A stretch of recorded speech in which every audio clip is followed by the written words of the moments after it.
Assalamualaikum warahmatullahi wabarakatuh. Kami dari kelompok pertama akan mempresentasikan hasil dari makalah kami yang berjudul Kedudukan dan Kewenangan Peradilan Agama. Yang pertama yaitu dilihat dari kedudukan peradilan agama, dewasa ini sudah setara dengan peradilan-peradilan lainnya. Setelah sebelumnya mengalami pasang surut dan perjalanan yang berliku-liku yang mulai diakui secara resmi sejak zaman kolonial dalam kondisi yang masih sangat sederhana dan kewenangan yang sangat terbatas, kemudian momentum kebangkitannya dengan peristiwa disahkannya serta diundangkannya Undang-Undang Nomor 7 Tahun 1989 tentang peradilan agama pada era pemerintahan Orde Baru.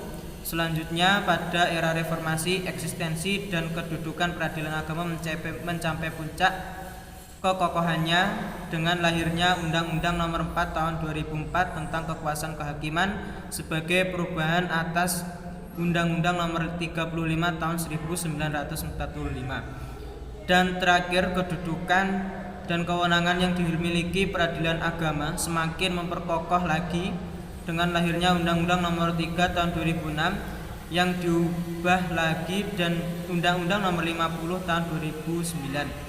Perkembangan peradilan agama merupakan cerminan dari politik hukum, asumsi bahwa hukum sebagai produk politik, maka politik akan menentukan hukum sehingga dapat dikemukakan bahwa konfigurasi politik suatu negara akan melahirkan karakter produk hukum tertentu di negara tersebut.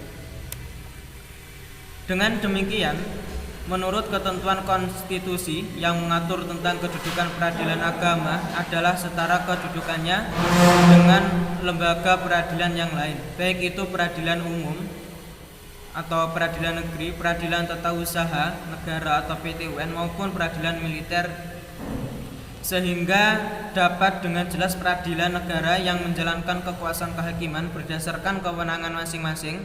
Yang menjadi perbedaan adalah berkaitan dengan kewenangan yang diatur oleh undang-undang atau hukum acara. Semua lembaga peradilan tersebut memiliki kewenangan sendiri, baik antar lembaga peradilan dan antar tingkatan. Yang selanjutnya yaitu struktur peradilan agama atau peradilan tingkat pertama yang berkedudukan di kota atau ibu kota kabupaten yang di daerah hukumnya meliputi kota atau kabupaten. Yang kedua yaitu pengadilan tinggi agama, peradilan tinggi tingkat banding yang berkedudukan di ibu kota provinsi dan daerah hukumnya meliputi wilayah provinsi. Yang selanjutnya yaitu Mahkamah Agung. Kasasi adalah mengajukan pembatalan putusan peradilan baik tingkat pertama maupun tingkat ulang atau tingkat banding. Yang selanjutnya yaitu Mahkamah Syariah Kabupaten atau kota, peradilan tingkat pertama Mahkamah Syariah Aceh, tingkat banding provinsi Mahkamah Agung Kasasi. Yang selanjutnya yaitu dasar hukum. Dasar hukumnya adalah Undang-Undang 1945 pasal 24, Undang-Undang Nomor 4 Tahun 2004. Selanjutnya itu Undang-Undang Nomor 7 Tahun 1989 junto UU Nomor 3 Tahun 2006 pasal 45, 66 dan sampai 73. Yang selanjutnya yaitu UU Nomor 10 Tahun 2006 dan Konun. Selanjutnya yaitu kompetensi absolut dan kompetensi relatif di pengadilan agama. Pengadilan bertugas memeriksa, memutuskan dan menyelesaikan perkara baik perkara perdata maupun perkara pidana di tingkat pertama. Tindakan pengadilan agama di dalam melaksanakan tugas disebut peradilan agama. Peradilan agama merupakan salah satu di antara 3 peradilan khusus di Indonesia. Dikatakan peradilan khusus dikarenakan peradilan agama mengadili perkara-perkara tertentu atau mengenai golongan rakyat tertentu. Khususan tersebut dilihat dalam tugas pokok peradilan agama untuk memeriksa, mengadili dan memutuskan perkara yang menjadi kewenangannya. Kata kewenangan bisa diartikan kekuasaan, sering juga disebut juga kompetensi atau dalam bahasa Belanda disebut kompetentie. Dalam hukum acara perdata biasanya terdiri dari 2 hal, yaitu kompetensi absolut dan kompetensi relatif. Yang selanjutnya akan dijelaskan oleh teman saya. Bismillahirrahmanirrahim. Untuk pembahasan selanjutnya yaitu tentang wewenang dari pengadilan agama. Di sini pengadilan agama mewenangi atau berwenang menangani beberapa masalah atau beberapa perkara. Yang pertama tentang perkara perkawinan, perkara kewarisan, wasiat, hibah, wakaf, zakat, infak, sedekah, dan ekonomi syariah. Untuk yang pertama yaitu tentang perkawinan. Dalam perkawinan, pembahasan yang pertama ini, wewenang pengadilan agama diatur dalam atau berdasarkan dalam undang-undang mengenai perkawinan yang dilakukan menurut syariah. Antara yang pertama, izin beristri lebih dari seorang, izin melangsungkan perkawinan bagi orang yang belum berusia 21 tahun atau orang yang belum mencapai syarat-syarat untuk melangsungkan perkawinan, dispensasi nikah, pencegahan perkawinan, penolakan perkawinan, dan masih banyak lagi. Untuk yang selanjutnya yaitu kewarisan atau waris. Dalam perkara waris ini, yang menjadi tugas dan wewenang pengadilan agama disebutkan berdasarkan penjelasan pasal 249 huruf B Undang-Undang Nomor 3 Tahun 2006 tentang perubahan atas Undang-Undang Nomor 7 Tahun 1989 tentang peradilan agama, yang isinya sebagai berikut ini. Yang pertama, penentuan siapa-siapa saja yang menerima ahli waris atau menerima bagian. Penentuan mengenai harta peninggalan tersebut. Penentuan bagian masing-masing ahli waris, melaksanakan pembagian harta peninggalan tersebut. Penetapan pengadilan atas permohonan seseorang tentang penentuan siapa yang menjadi ahli waris dan penentuan bagian-bagiannya. Untuk yang selanjutnya yaitu menangani tentang wasiat.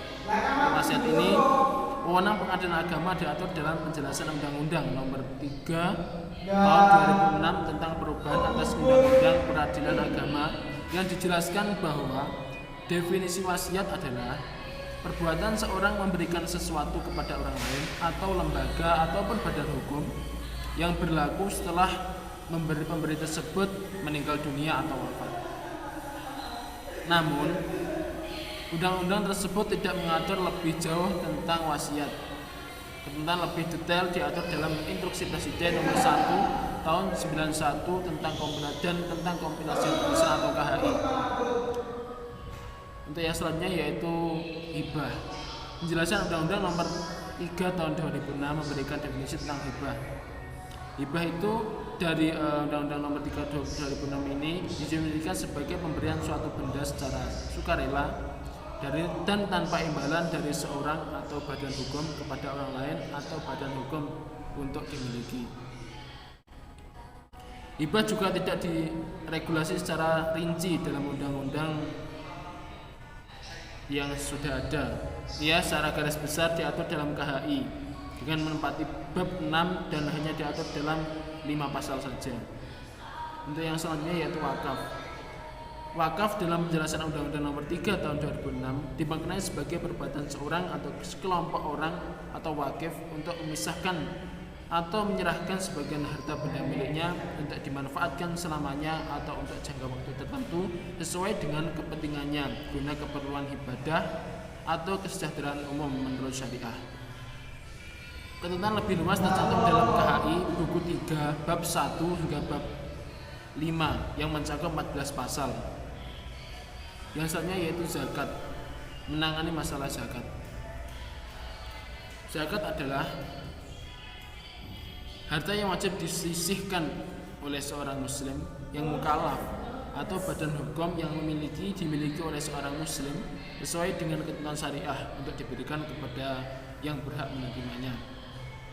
Regulasi mengenai zakat telah diatur tersendiri dalam Undang-Undang Nomor 38 Tahun 1999, Lembaran Negara Nomor 164 Tahun 1999 tentang pengelolaan zakat. Secara garis besar, isi undang-undang ini adalah pemerintah memandang perlu untuk campur tangan dalam bidang zakat yang mencakup perlindungan, pembinaan, dan pelayanan kepada muzaki, mustahik, dan amil zakat. Yang selanjutnya yaitu infak, mengenai masalah infak. Infak adalah penjelasan Undang-Undang Nomor 3 Tahun 2006 yang diartikan dengan perbuatan seseorang memberikan sesuatu kepada orang lain guna menutupi kebutuhan atau mencukupi kebutuhan, baik berupa makanan, minuman, memberikan rizki atau karunia, atau menafkahkan sesuatu kepada orang lain berdasarkan rasa ikhlas dan karena Allah Subhanahu wa taala semata. Yang selanjutnya yaitu sedekah. Mengenai sedekah diartikan sebagai perbuatan seseorang memberikan sesuatu kepada orang lain atau lembaga atau badan hukum secara spontan dan sukarela tanpa dibatasi oleh waktu dan jumlah tertentu dengan mengharap ridho dari Allah Subhanahu wa taala. Sama seperti halnya infak, sedekah juga tidak diatur dalam regulasi khusus dan hingga kini belum ada peraturan perundang-undangan yang mengaturnya. Yang terakhir yaitu mengenai hukum ekonomi syariah. Ekonomi syariah diartikan dengan perbuatan atau kegiatan usaha yang dilaksanakan menurut prinsip-prinsip syariah. Nah, untuk kewenangan dari pengadilan agama itu sendiri mencakup yang pertama bank syariah, lembaga keuangan mikro syariah, asuransi syariah, reksadana syariah, dan masih banyak lagi. Cukup sekian presentasi dari kelompok kami. Mungkin dari teman-teman masih ada yang mengganjal atau belum paham bisa ditanyakan. Sekian dari kami, kurang lebihnya mohon maaf. Bila syaratul mustaqim, Allahumma fiqh ila akmal. Assalamualaikum warahmatullahi wabarakatuh.